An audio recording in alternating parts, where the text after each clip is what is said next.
This week we're going to continue talking about UN Millennium Development Goals related to healthcare. We're going to kind of tie in 4 and 5, which we talked about last week, with 6, which we're going to be talking about next week.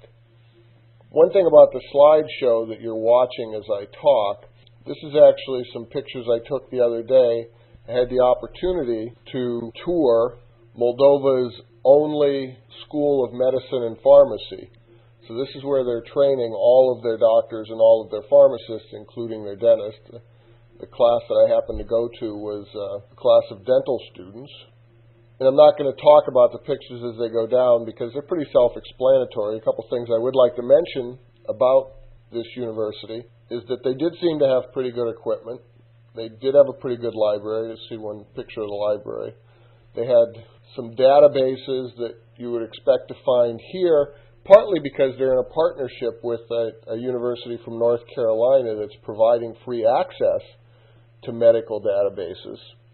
So I'm just going to let these run in the background and you can look at the pictures while I talk about what I really want to talk about, which is this week's readings are from a specific publication put out by the UN Millennium Project called Who's Got the Power? Transforming Health Systems for Women and Children. It's a 200-page document, but I don't want you to read the whole thing.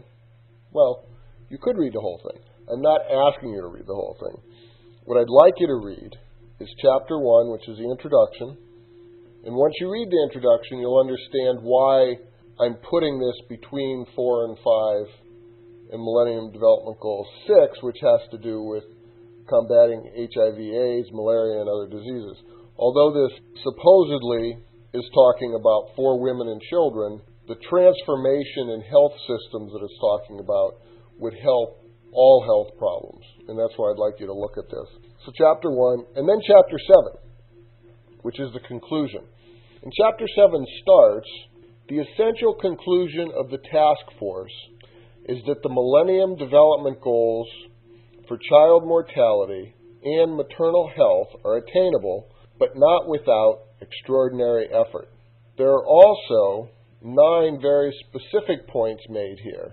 And I think once again you'll see in the conclusion that these points don't just relate to maternal or child health, but they would help healthcare systems throughout the world improve, especially for those people who are now without essential health care.